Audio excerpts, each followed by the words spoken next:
അർജുൻ്റെ അമ്മയുടെ വാക്കുകളാണ് നമ്മൾ കേട്ടത്.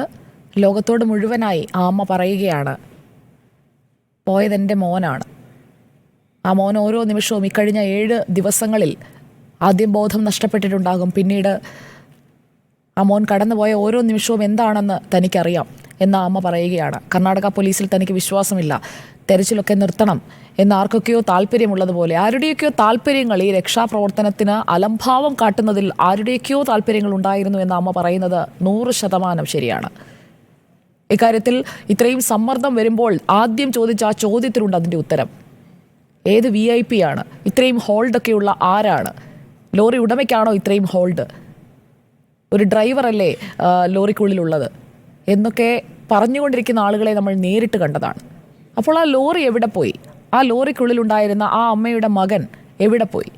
ഒരാഴ്ച മുമ്പ് വരെ 16-ാം തീയതി രാവിലെ 8:45 വരെ ആ വണ്ടിക്കുള്ളിൽ ഉണ്ടായിരുന്ന അർജുൻ, അവിടെ വണ്ടി പാർക്ക് ചെയ്തു എന്ന്, അവിടെ GPS സിഗ്നൽ കിട്ടിയെന്ന്, ആ വണ്ടിക്കുള്ളിൽ ഉണ്ടായിരുന്ന അർജുൻ്റെ ഫോൺ 2 ദിവസവും ബെല്ലടിച്ചു എന്ന് പറഞ്ഞ അതേ കുടുംബത്തിലിരുന്നു കൊണ്ടാണ് ആ അമ്മ ചോദിക്കുന്നത്. വലിയ ആത്മവിശ്വാസത്തിലാണ്, മകനെ കിട്ടുമെന്നുള്ള പ്രതീക്ഷയിലാണ് ആ അമ്മ ആദ്യ ദിവസങ്ങളിലൊക്കെ കാത്തിരുന്നത്.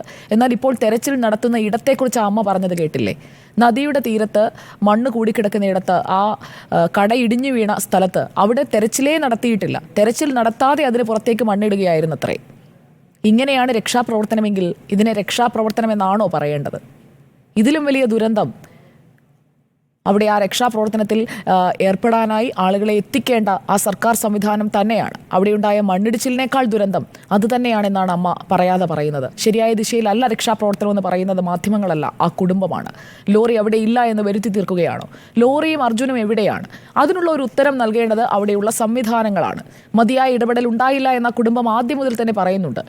സൈന്യത്തെ വേണമെന്നവർ ആവശ്യപ്പെടുമ്പോൾ എഞ്ചിനീയറിംഗ് യൂണിറ്റ് നടത്തേണ്ട പരിശോധനയ്ക്ക് ആദ്യം വിളിക്കുന്നത് ഇൻഫൻട്രി യൂണിറ്റിനെയാണ്. അതും എത്രാമത്തെ ദിവസമാണ്? 5 ദിവസങ്ങൾ കളഞ്ഞു. വിലപ്പെട്ട 5 ദിവസങ്ങൾ കളഞ്ഞിട്ടാണ് ആ അമ്മയുടെ മുന്നിൽ നിൽക്കുന്നത്. ആ അമ്മയുടെ കണ്ണീര് കണ്ട് നിൽക്കേണ്ടി വരുന്ന സാഹചര്യത്തിലാണ് ഇന്ന് കേരളമുള്ളത്.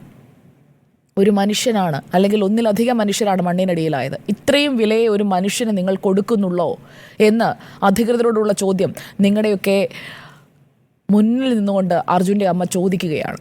എല്ലാ പ്രതീക്ഷയും നഷ്ടപ്പെട്ട ഒരമ്മയുടെ വാക്കുകളാണ് നമ്മൾ കണ്ടത്. ഇതുവരെ ഇത്ര വൈകാരികമായ അമ്മയെ നമ്മൾ കണ്ടിട്ടില്ല. ഇന്ന് എല്ലാ പ്രതീക്ഷയും നശിച്ചു എന്ന് ആ അമ്മ പറയുകയാണ്. സൈന്യം മടങ്ങാൻ പോകുന്നു എന്നുള്ളതാണ് ഏറ്റവും ഒടുവിൽ വരുന്ന വാർത്ത.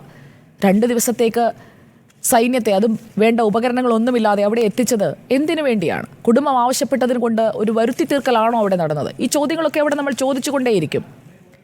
AK അഭിലാഷ് നമുക്കൊപ്പം ഉണ്ട് ഷിരൂരിൽ നിന്ന്. AK അഭിലാഷ്, സൈന്യം മടങ്ങുകയാണോ? ഇനി എന്താണ്, എങ്ങനെയാണ് തെരച്ചിൽ?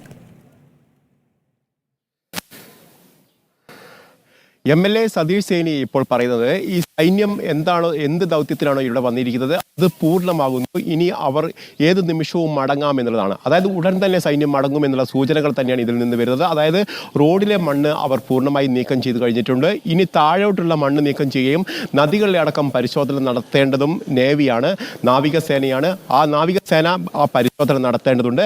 അതോടൊപ്പം തന്നെ NDRF അടക്കമുള്ള സംവിധാനങ്ങളാണ് മണ്ണ് നീക്കുന്ന അടക്കമുള്ള മറ്റുള്ള കാര്യങ്ങൾ ചെയ്യുന്നത്. അതായത് കരസേനയുടെ ദൗത്യം ഇവിടെ പൂർണ്ണമാകുന്നു.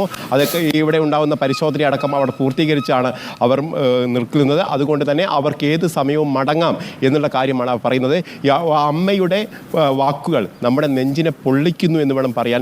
അതിനൊപ്പമാണ് ഈ സൈന്യം മടങ്ങുന്നു എന്നുള്ള വാർത്തകൾ കൂടി നമുക്ക് റിപ്പോർട്ട് ചെയ്യപ്പെടേണ്ടി വരുന്നത് എന്നുള്ളതും. കാരണം നേരത്തെ വരെ 1 മണിക്കൂർ മുമ്പ് വരെ നമ്മോട് പറഞ്ഞത് ഇത് കാര്യങ്ങൾ ദൗത്യം തുടരും, അടുത്ത ദിവസങ്ങൾ, അടുത്ത 15 ദിവസങ്ങളിലും ഈ ദൗത്യം തുടരും, നാവികസേന ഉണ്ടാവും, അതോടൊപ്പം തന്നെ സൈന്യം ഇവിടെ എക്സ്കവേറ്റർ അടക്കം ഉപയോഗിച്ച് നാളെ 2 എക്സ്കവേറ്റർ എത്തിക്കും. അത് എത്തിക്കുന്നതോടുകൂടി മണ്ണ് താഴെയുള്ള മണ്ണ് പുറത്തെത്തിച്ചുകൊണ്ടും മാറ്റും. അവിടെ വാഹനമുണ്ടെങ്കിൽ അത് കണ്ടെത്തും. അതോടൊപ്പം തന്നെ നദിയിൽ ഈ മൺതുരുത്തിലടക്കം പരിശോധന നടത്താനുള്ള സംവിധാനങ്ങളെക്കുറിച്ച് ആലോചിക്കുന്നു. അവിടെ ഡ്രഡ്ജർ എത്തിക്കാൻ കഴിയുമോ എന്നടക്കം പരിശോധിക്കുന്നു എന്നുള്ള കാര്യമാണ് നേരത്തെ പറഞ്ഞത്. അത് കഴിഞ്ഞ് ഏതാണ്ട് 1 മണിക്കൂർ പിന്നിടുമ്പോഴാണ് സൈന്യം മടങ്ങുന്നു എന്നുള്ള കാര്യം അവർ പറയുകയും ചെയ്യുന്നത്.